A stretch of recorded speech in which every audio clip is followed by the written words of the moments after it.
오늘 말씀은 창조 세 번째 날 말씀입니다.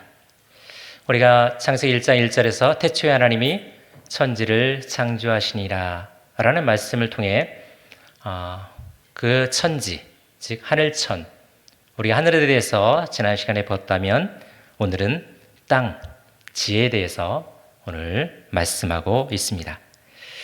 드디어 그 모습, 땅이 드러나는 날입니다. 하나님께서 천하의 물들이 한 곳으로 모여 큰 바다를 이루게 하시고 묻이 드러나게 하셨기 때문입니다. 이에 하나님께서는 그 묻을 땅이라 부르시고 그리고 모인 물을 바다라 부르셨습니다. 그리고 이를 보신 하나님께서는 보시기에 좋았더라 라고 말씀하셨습니다. 이어지는 창조의 순서에서는 드러난 묻, 즉 땅에서 풀이 자라고 채소가 자라고 그리고 온갖 열매 맺는 과일나무들이 자라도록 하셨다라고 말씀하고 있습니다. 망망대해 같았던 바다에서 땅이 생겨나고 또 황량했던 땅에서 푸르른 풀과 채소 그리고 각종 열매 맺는 나무들이 자라난 것입니다. 그것도 각기 종류대로라는 말 그대로 오늘날 우리가 즐기는 각종 채소들과 또 과일나무들이 그 종류대로 땅을 통해 자라난 것입니다. 이 장면을 연상하면서 저는 오늘 설교 제목을 각기 종류들의 은혜라고 잡았습니다. 온갖 다양한 야채, 식재료는 물론이고 겉은 노랗고 속은 하얀 바나나를 만드신 하나님, 그리고 빨간색을 입힌 그 겉에 씨가 나게 하신 딸기 같은 과일을 만드신 하나님, 그리고 향기가 온 집안을 덮을 정도로 강렬한 두리안까지 우리는 하나님의 은혜로 온갖 과일들을 맛보며 살고 있습니다. 바로 그 모든 것이 창조의 역사 셋째 날 하루 만에 이루어진 것입니다.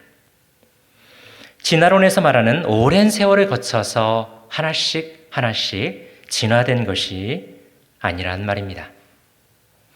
하나님 말씀 한마디에 땅이 순종하여 각기 종류대로 온갖 맛난 채소들을 내고 그리고 각각 열매 맺는 나무 과일들을 낸 것입니다. 결코 종에서 종이 진화되지는 않습니다. 불가능합니다. 오직 창조의 순간부터 각기 종류대로 창조되었기 때문입니다. 봄이죠. 그러니까 쑥이 나고 또 냉이도 캡니다. 쑥은 쑥이고 냉이는 냉이죠. 쑥에서 냉이가 나지 않습니다. 그리고 바나나에서 딸기가 또는 딸기에서 두리안이 만들어지지는 않는 것입니다. 그러기에 우리는 오늘 말씀을 통해서 알게 되는 몇 가지 교훈에 주목해 봐야 합니다. 먼저 첫 번째는 만물의 주인 되신 하나님을 우리는 기억하고 감사해야 합니다. 너무나 당연한 이야기 같지만 우리는 종종 이 사실을 잊고 살곤 하지 않습니까? 오늘 말씀만 보더라도 바다를 만들고 땅을 만드시고 그 땅 위에 풀과 채소가 나게 하시고 온갖 과일나무를 만드신 하나님께 우리는 너무나도 무심해 보입니다. 혹 왜 그렇게 생각하는지 의아하게 생각하실 분이 계실지도 모르겠습니다. 네, 그래서 제가 이렇게 질문을 드려보겠습니다.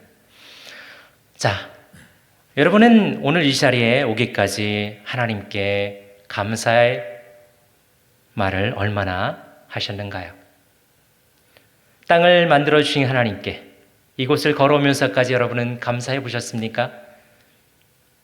땅이 만약에 이렇게 단단하지 않고 물렁해져서 오기가 우리가 한 발짝 한 발짝 내딛기가 힘들다면 여러분은 어떻겠습니까? 단단하게 땅을 만들어주신 그 하나님께 감사합시다.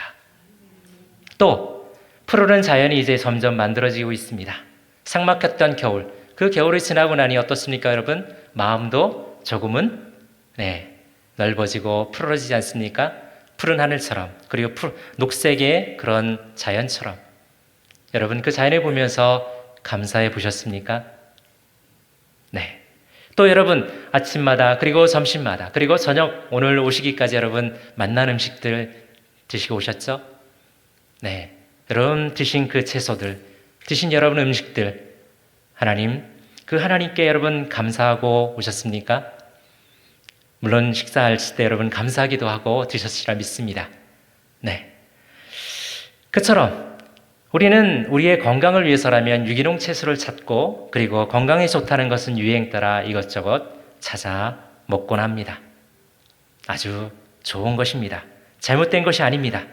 다만 뭔가 우리가 그것을 주신 하나님을 우리는 가끔 잊고 살고 있지는 않은지 한번 돌아봐야 하겠습니다.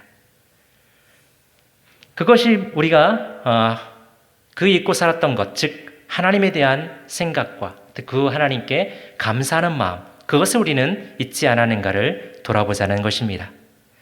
어쩌다 한번 생각하고 감사하는 그런 말이 아니라 늘 우리가 그 하나님과 동행하는 그런 삶이 될 수 있도록, 그 하나님께 감사할 수 있는 마음 될 수 있도록, 나와 늘 내 옆에 동행하시는 하나님, 내 안에 살아계시는 그 하나님을 우리는 자주자주 기억하고 감사하는 마음을 갖자는 것입니다.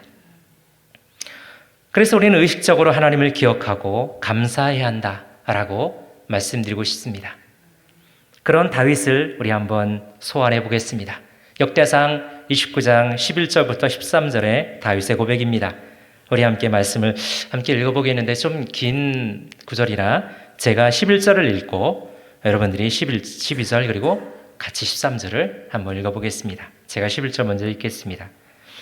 여호와의 위대하심과 권능과 영광과 승리와 위엄이 다 주께 속하였사오니 천지에 있는 것이 다 주의 것이로소이다.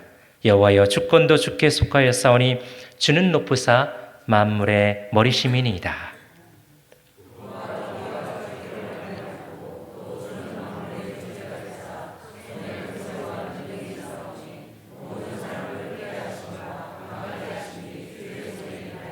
같이 읽겠습니다. 우리 하나님이여 이제 우리가 주께 감사하며 주의 영화로운 이름을 찬양하나이다. 아멘. 네, 다윗은 알았습니다. 모든 위대하심과 권능과 영광과 인과 승리와 그 위엄이 어디에 속했다고요? 다 주께 속하였음을 알았습니다. 또 천지에 있는 것이 다 주의 것이라는 사실, 그것을 또한 다윗은 알았습니다. 또 모든 주권이 주께 있다는 사실도 알았습니다. 부와 기도 주께로 말미암고 또 모든 사람을 크게 하신가 강하게 하심도 다 주의 손에 있다는 사실 또한 다윗은 알았습니다. 그러기에 다윗은 뭐라고 합니까? 이제 우리가 주께 감사하나이다. 네, 알았기에 감사할 줄 알았던 것입니다. 기억했기에 감사할 수 있었던 것입니다. 알아야 합니다. 기억해야 합니다. 그리고 그때마다 우리는 감사하기를 잊지 말아야 할 것입니다. 두 번째로 우리는 모든 것이 하나님 보시기에 좋은가? 라고 우리는 날마다 물어보아야 합니다. 하나님은 오늘 세 번째 창조의 역사를 이루시면서 오늘 본문 안에 두 번씩이나 하나님 보시기에 좋았더라 라고 말씀하셨습니다. 다른 날보다 유독 이날만, 세 번째 날만 두 번씩이나 이 말씀을 하신 것입니다. 물론 이 날이 더 다른 날보다 좋아서 라고 말하기는 좀 어렵습니다. 왜냐하면 모든 날은, 하나님이 창조의 날은 하나님이 보기에 좋으셨다라고 제가 말씀을 드렸으니까요. 단지 하나님은 피조물을 창조하신 후 그 창조주 하나님 보시기에 좋았다 하셨습니다. 그렇다면 우리가 행하는 모든 일에 우리는 하나님이 기뻐하시는지를 물어야 할 것입니다. 내가 보기에 좋으니 하나님도 기뻐하실 거야가 아닌 것입니다. 하나님 보시기에 좋으신가? 라는 것을 우리는 물어야 한다는 거죠. 한갖 피조물들을 보시면서도 좋으셨던 그 하나님의 형상과 모양으로 창조된 저와 여러분들이 하나님 보시기에 좋지 않은 결정들을 한다면 아마 하나님은 하나님을 왕으로 알고 또 주인으로 섬기며 살기를 바라셨던 그 마음에서 매우 실망스러움을 가지게 되실 것이 분명합니다. 저는 그 마음을 생각하면서 그 대표적 인물이 누굴까 한번 생각해 봤습니다. 그 인물을 저는 롯으로 꼽았습니다. 롯. 아브라함의 조카 롯입니다. 하나님은 아브라함을 우상의 도시 갈대아 우르에서 부르셨습니다. 하나님이 약속의 땅 가나안으로. 그런데 놀랍게도 그 아브라함을 쫓아 따라서 나온 사람이 있었습니다. 그가 바로 조카 롯이었습니다. 롯이 왜 아브라함을 따라 나오게 되었는지는 사실 성경에 기록되어 있지는 않습니다. 그래서 그 이유에 대해서는 우리가 알 수가 없어요. 그러나 한 가지 알 수 있는 것은 그렇게 롯이 아브라함을 따라 나온 그 상황은 롯에게 있어 매우 큰 복을 받을 수 있는 기회였다라고 우리는 이해해 볼 수 있습니다. 왜 그럴까요? 바로 아브라함은 만왕의 왕 되신 하나님으로부터 부르심을 받아서 약속의 땅 가나안을 향해서 가고 있었기 때문이죠. 네. 물론 롯이 그것을 알았다면 더할 나위 없이 좋았겠지만 여러 번 알 수 있는 기회가 있었음에도 불구하고 롯은 불행히도 그것을 깨닫지는 못했던 것 같습니다. 하나님이 현현하셔서, 즉 하나님 아브라함에게 나타나셔서 말씀하실 때나 또는 애굽에 내려가서 바로 왕을 속이고 자칫하면 다 목숨을 잃을 뻔한 그 아브라함을 오히려 양과 소와 노비와 나귀와 낙타를 얻어서 창세기 13장 2절에 보니까 아브라함에게 육축과 은금이 풍부하였더라 라고 말씀하신 것처럼 오히려 아브라함을 더 보호하실 뿐만 아니라 거부가 되게 해주시는 것을 롯이 보았을 때, 삼촌 아브라함이 하나님과 함께하고 있구나라고 깨달았을 텐데 그렇지 못했던 것 같다는 얘기입니다. 그렇기 때문에 롯은 결국 아브라함의 곁을 떠나고 말죠. 이러한 롯의 결정은 그에게나 그의 후손들에게 매우 크나큰 실책이 되고 맙니다. 아브라함의 가축과 롯의 가축들이 너무 많아서 더 이상 함께 있을 수가 없게 되자 아브라함은 롯에게 서로 좋은 곳으로 떠나자라고 제안을 하죠. 이에 롯은 여호와의 동산 같고 애굽 같은 요단 지역을 선택했다라고 성경은 말씀합니다. 일반적인 경우에 롯의 선택은 최선의 선택, 최고의 선택이라고 할 수 있습니다. 그리고 탁월한 선택이라고도 말할 수 있습니다. 오늘날로 일반 사람들에게 만약에 강남의 노른자 땅을 차지할 것이냐 아니면 강북의 어느 한 곳을 선택할 것이냐라고 했을 때 100이면 100, 만이면 만. 아마 많은 사람들은, 대부분의 사람들은, 아니 전부는 이 강남의 노른자 땅을 선택하지 않겠습니까?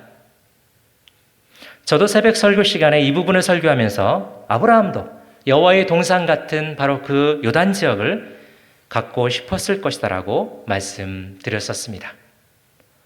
선택의 여지가 없을 정도입니다. 누가 여호와의 동산 같은 그 땅을 포기하겠습니까? 그럼에도 불구하고 롯은 하나님께 물었어야 했습니다. 하나님, 삼촌 아브라함을 떠나 여호와의 동산 같은 저 요단 지역으로 가야 합니까? 아니면 좀 불편하더라도 좀 같이 동거함에 어려움이 있더라도 삼촌과 더불어 함께 있는 게 좋을까요? 라고 말입니다. 그런데 롯은 묻지 않았습니다. 다른 선택지를 생각하지 못할 정도로 요단 지역이 너무나도 보기에 좋아 보였기 때문이죠. 누가 보기에? 롯이 보기에. 네. 하나님의 의중보다 자기 자신에 따라서 자기가 보기에 좋았던 그 판단에 따라 롯은 움직였습니다. 여러분 그 결과가 어떻게 되는지 잘 아시죠? 네. 롯이 선택한 그 땅은 비록 비옥하고 젖과 꿀이 흐르는 땅과 같이 보였지만 그래서 여호와의 동산 같고 애굽 같은 그런 비옥한 땅이었을지는 몰라도 그 땅은 죄악이 관영한 소돔과 고모라 땅이었습니다. 그리고 얼마 지나지 않아서 그 땅은 불과 유황불에 불타 없어져 버렸다는 사실을 우리는 잘 압니다. 롯은 두 딸만 데리고 급히 피난해야 했습니다. 그 위급한 가운데서도 살기 좋은 땅에 대한 미련을 버리지 못한 롯은 그 옆에 있는 소알에 들어가겠다고 했다가 그곳에서도 얼마 있지도 못하고 나와서 산의 굴 속에 살아야 했다라고 성경은 기록해 놓고 있습니다. 참 비참한 상황을 맞닥뜨리게 된 것이죠. 자, 이처럼 롯의 인생이 나락을 향해 나아가는 그런 모습을 우리는 잘 기억해야 합니다. 여호와의 동상 같고 또 애굽과 같았던 요단 지역 소돔 땅에 정착한 롯은 처음엔 성문 앞에 앉아 있을 정도로 나름 그곳에 유지 같은 지위도 갖고 그리고 그들과 함께 어울리면서 잘 살았던 것 같습니다. 여러분, 과거 근동지방에 성문에 앉아 있었다는 것은 매우 여러분 높은 지위에 속했다는 것을 의미합니다. 왜냐하면 그 성문에 앉아서 뭘 했냐면 재판을 하거나 또는 계약을 성사시키는 이루는 곳으로 그 성문이 활용됐기 때문입니다. 네, 그렇게 높은 지위에 있었을 정도로 롯은 그 소돔과 고모라에서 매우 잘 살았던 것 같습니다. 하지만 이내 죄악된 소돔 사람들은 본색을 드러내기 시작했습니다. 롯이 손님으로 자기 집에 모신 하나님의 천사들을 섬기고 있을 때 그들은 이렇게 롯에게 말했죠. 창세기 19장 9절 말씀 함께 읽어보겠습니다. 창세기 19장 9절입니다. 시작. 그들이 가로되 너는 물러나라. 또 가로되 이놈이 들어와서 우고하면서 우리의 법관이 되려 하는도다. 이제 우리가 그들보다 너를 더 헤아리라 하고 롯을 미치으며 가까이 나와서 그 문을 깨치려 하는지라. 이 말에서 알 수 있듯이 소돔에서의 롯의 위치는 그들과 어울려 줄 때만 가능한 그런 허세였던 것입니다. 조금이라도 그들의 눈밖에 나면 그 지위가 어떻게 됐습니까? 방금 읽었던 말씀에서 뭐라고 합니까? 그들이 이놈이 성문에 앉아가지고 재판을 하고 함께 계약을 성사하고 했던 그런 나름 높은 위치에 있었던 그런 사람들과 어울렸던 롯을 향해서 자신들의 마음에 들지 않자 사람들은 이놈이라는 표현을 썼던 것이죠. 조금이라도 그들의 눈밖에 나면 이처럼 언제든지 롯의 지위는 박탈당할 수밖에 없는 그런 위험에 놓여 있었던 것입니다. 그것을 롯은 간과했던 거죠. 더 치명적인 것은 그가 그렇게 소돔 사람들과 어울리면서 잃어버린 것입니다. 그 잃어버린 것이 무엇인지 베드로는 베드로후서 2장 8절에서 이렇게 기록해 놓고 있습니다. 이 의인이 롯입니다. 이 의인이 저희 중에 거하여 날마다 저 불법한 행실을 보고 들음으로 그 의로운 심령을 상하니라. 네, 의인된 롯의 심령은 소돔에 있으면서 점점 상해 갔던 것입니다. 상하다를 뜻하는 헬라어 에바사니제는 괴로워하다라는 뜻의 바사니조의 직설법 미완료 과거 시제입니다. 미완료 과거 시제라는 이것이 의미하는 그 의미는 어떤 상태의 계속을 의미하는 것입니다. 즉 롯이 소돔에 있으면서 그 죄악에 계속해서 어떻게 했다? 괴로워했다라는 사실을 알게 해주는 것입니다. 그러했기에 하나님은 롯을 소돔에서 구해 주신 것입니다. 단지 아브라함의 중보에 의해서 롯을 구해 주신 것이 아니라 물론 아브라함의 중보도 한 가지 하나님께서 롯을 구하는 데 역할을 했을 것입니다. 그러나 분명한 사실은 롯의 의로움을 보셨기에 악인과 함께 의인을 멸하시지 않으시는 하나님께서 의로운 롯을 구해내셨다라는 것입니다. 이러한 은혜를 입은 롯은 정신을 차렸어야 마땅하죠. 하지만 그는 그렇게 극적인 구원을 얻었음에도 불구하고 정신을 못 차렸습니다. 소돔 근처 비옥한 소알 땅에 머물고자 했다가 그마저 얼마 못 가고 아까 말씀드린 대로 산속, 굴 속으로 들어가 살 수밖에 없었던 것이죠. 그런데 여기서 좀 끝났으면 그래도 괜찮았을지 모르겠습니다. 문제는 롯의 딸들이 자신들의 후손을 이어갈 목적으로 롯에게 술을 먹이고 아버지 롯과 동침해서 모압과 암몬 족속을 낳게 되었다는 데 있습니다. 그리고 이 두 족속이 후에 나중에 가나안 땅으로 가는 이스라엘 백성들을 어떻게 했냐면, 그래도 옛날에 같은 아브라함의 조카였지 않습니까? 그러니까 같은 핏줄안에서 자라났으면 그래도 환대하고 좀 길을 터주기도 하고 물도 주고 이렇게 했어야 마땅했을 텐데, 오히려 길도 터주지 않고 물도 주지 않고 오히려 거짓 선자 발람을 동원해서 저주를 하려고 했던 그런 족속이었습니다. 만약 하나님께서 다투지 말라라고 말씀만 하지 않았다면 아마 이스라엘 백성들에 의해서 아모리 왕 시온이나 바산 왕 옥이 멸망을 당한 것처럼 아마 모압과 암몬도 그렇게 멸망을 당했을지도 모르겠습니다. 여하튼 이러한 이유로 하나님은 신명기 23장 3절에 이렇게 그들을 향해서 저주하셨습니다. 신명기 23장 3절 같이 읽어보겠습니다. 시작.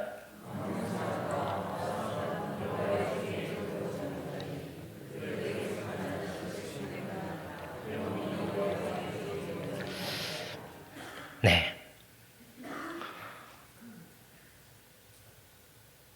롯의 한 번의 그 잘못된 선택이 자신은 물론이거니와 그의 후손들에게까지 얼마나 큰 불행을 가져왔는가를 신명기 23장 3절은 보여주고 있습니다.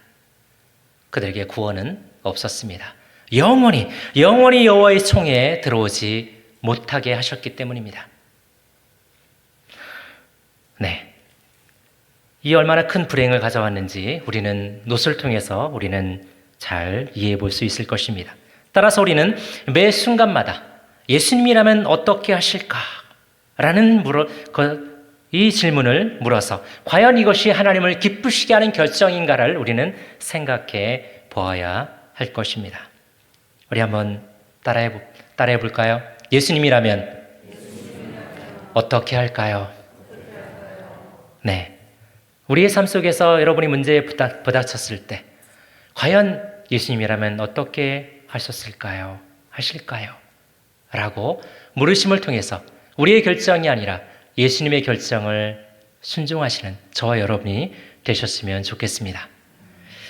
세 번째로 우리에겐 각자마다 각기 다른 달란트를 갖게 하셨다는 사실을 우리는 알아야 합니다. 하나님께서는 오늘 말씀을 통해서 각기 종류들의 풀과 채소와 과일나무를 나게 하신 것처럼 우리 사람들에게도 우리에게도 각자 다른 달란트를 주셨다는 사실입니다. 어떤 분은 자신에게는 아무런 달란트도 없다고 하시는 분들을 간혹 보게 됩니다. 너무 겸손하셔서 그러시기도 하지만 자신의 달란트가 무엇인지 잘 모르시기 때문에 나는 달란트가 없다라고 생각하시는 분들도 계십니다. 하지만 분명한 사실은 우리 모든 사람들에게 하나님께서는 반드시 한 가지 이상씩의 달란트를 주셨습니다. 하나님께서는 동식물을 창조하시는 가운데서도 오늘날 우리가 다 알기도 어려울 만큼 최근에 밝혀지는 그런 식물도 동물들도 막 있지 않습니까? 그런 것처럼 수많은 동물들과 그리고 식물들, 과일들을 하나님께서는 창조하셨다는 사실을 우리는 알게 됩니다. 그처럼 우리도 하나님께서는 우리 한 사람 한 사람에게 우리를 아주 다양한 달란트를 부여해 주시고 그것을 통해서 하나님 나라를 이루어가도록 하셨다는 사실입니다. 여러분, 우리 교회가 이루어가는 데서 필요한 달란트들 여러분 몇 개나 있을 것 같습니까? 성경에는 여러 가지 은사들을 기록해 놓은 말씀들이 있습니다. 로마서, 에베소, 빌립보서, 베드로서 다 이런 말씀들이 다 있는데, 그러나 거기에 기록된 말씀들 이상으로 하나님께서 우리에게 각가지 온갖 달란트를 주셨다라고 저는 믿습니다. 자, 설교를 하거나 가르치는 목회자나 교사, 또 찬양을 드리는 찬양 사역자나 성가대원들, 또 악기를 다루거나 방송 장비를 다루는 분들, 차량으로 봉사하거나 음식으로 섬기시는 분들, 갖가지 이렇게 다양한 분들이 교회를 섬기는 데 있어서 필요합니다. 자, 더해서 이런 것들은 어떻게 보면 눈에 잘 보일 수도 있는 그런 달란트들입니다. 그러나 보다 우리가 눈에 잘 보이지 않는 달란트들도 많죠. 여러분 아름다운 미소로 교회에 오는 성도분들을 맞이하는 분들 여러분 보셨습니까? 네. 여러분 저는 그분들의 달란트를 참으로 귀하다라고 생각합니다. 또 낯설어 어색해하는 분들에게 잘 다가가셔서 정말 친절하게 대하시는 그런 분들을 저는 볼 때 참 저분은 저런 달란트를 가지셨구나라고 저는 생각합니다. 어떤 특별한 재능이 아니더라도 우리가 가장 잘하는 것이 하나님께서 나에게 주신 달란트라는 사실을 알아야 한다라고 저는 생각합니다. 그 외에도 어떤 분들은 기계를 잘 고치시는 분들이 있고 또 글씨를 잘 쓰는 분, 그림을 잘 그리시는 분, 또 말을 잘 들어주는 분도 계세요. 그리고 어떤 분들은 가만히 앉아만 있어도 여러분들이 가까이 와서 같이 있어 있기를 원하는 그런 분들도 계십니다. 말을 재미있게 하시는 분들도 계시죠. 저는 그런 분들이 참 부럽습니다. 또 목소리만 들어도 천국에 온 것 같은 느낌을 주는 경우도 있습니다. 네.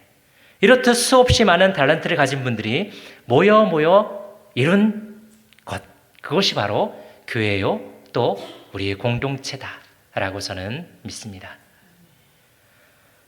그렇기 때문에 우리는 나는 아무 도움도 안 된다고, 나는 아무런 달란트가 없다라고 의기소침할 필요가 없습니다.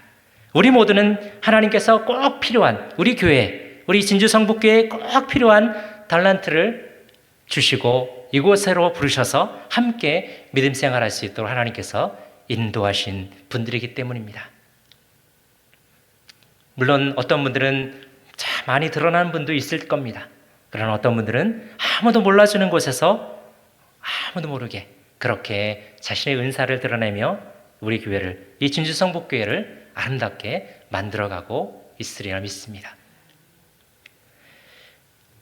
우리가 다른 쪽으로 한번 생각하면 우리가 특별한 재능을 가진 분들은 조금은 우리가 조심을 하셔야 됩니다. 왜냐하면 내가 가진 달란트를 통해서 혹여나 교만해질 수 있기 때문입니다. 우쭐해질 수 있기 때문이죠.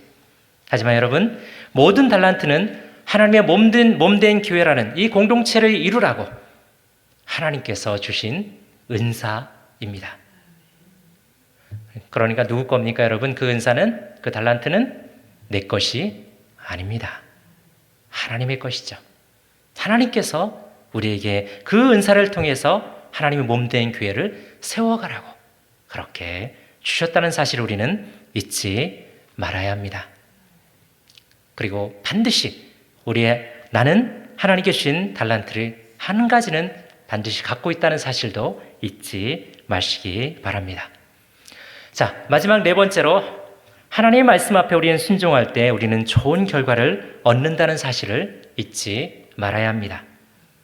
자, 이 말씀도 사실 너무나 당연한 말씀으로 우리는 생각합니다. 하지만 이것처럼 잘 지켜지지 않는 것도 없습니다.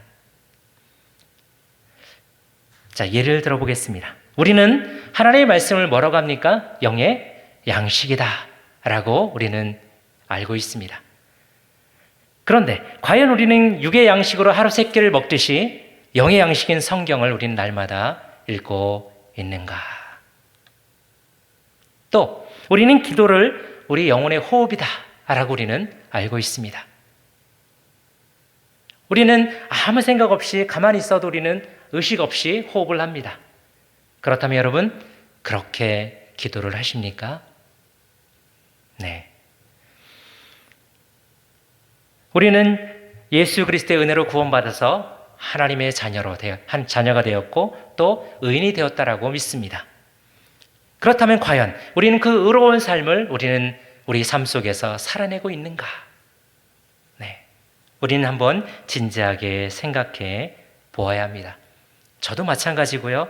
우리 모두가 너무 당연하게 생각하는 것을 우리는 너무나 자주 잊어버리고 있지 않은지, 너무나 나의 삶에, 육신의 삶에 집중하다 보니 영적 갈급함을 느끼지 못하는 우리를 범하고 있지는 않은지 우리는 우리는 그것들을 살펴보아야 합니다. 만약 우리가 그것을 깨닫는 순간 우리는 엄청난 복을 누리게 될 것입니다. 여러분, 위기가 왜 기회라고 하는 줄 아십니까? 많은 분들이 기도할 때 아무런 위기 없이 평안하게 사는 삶을 살게 해달라고 기도합니다. 네, 맞습니다. 그렇게 기도해야죠. 하지만 불행하게도 그런 기도가 응답된다면 매우 우리의 신앙생활은 정체될 수밖에 없습니다. 왜냐하면 아무런 위기가 없기 때문에 우리는 그저 평안하게 살아갈 수밖에 없습니다. 그렇게 정체된 삶은 성장이 없다는 삶이고, 성장이 없다는 삶은 죽은 신앙을 의미합니다. 신앙은 살아있는 생물이고 생물은 성장해야 마땅합니다. 어디까지? 예수 그리스도의 장성한 분량에 이르기까지. 여러분, 예수 그리스도의 장성한 분량을 이르기까지는 얼마나 성장해야 할까요? 네, 무한대로. 우리는 죽을 때까지 아무리 성장을 한다 한들 예수님을 온전히 닮을 수는 없습니다. 그러니까 우리는 어떤 위치에 있던 간에, 그리고 어떤 내가 교회 생활을 수십 년을 했다 할지라도 늘 겸손하게 주님을 닮아가기를 힘쓰고 애써야 하는 것입니다. 그러기에 역설적이게도 우리에겐 위기가 있어야 합니다. 고난이 있어야 합니다.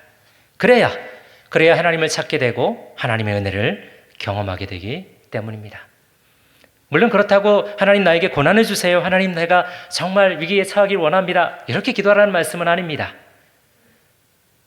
늘 우리가 하나님 앞에 평안하기를, 주님과 늘 동행하면서 늘 우리가 하나님과 행복한 인생을 살아갈 수 있기를 우리는 기도해야 되죠.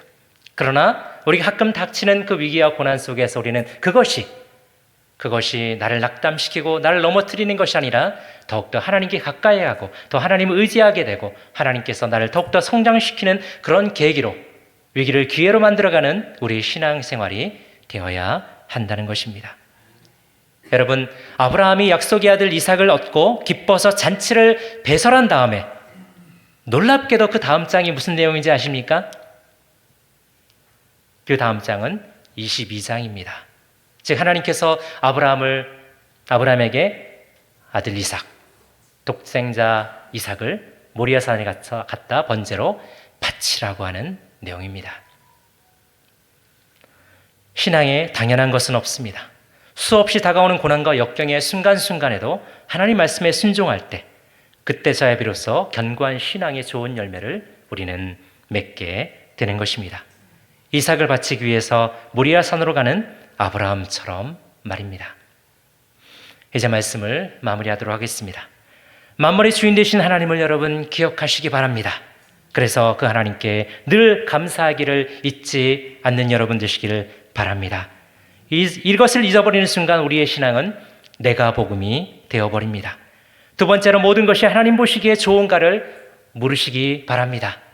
예수님이라면 어떻게 하셨을까를 매일매일 물어보시는 여러분 되시기를 바랍니다.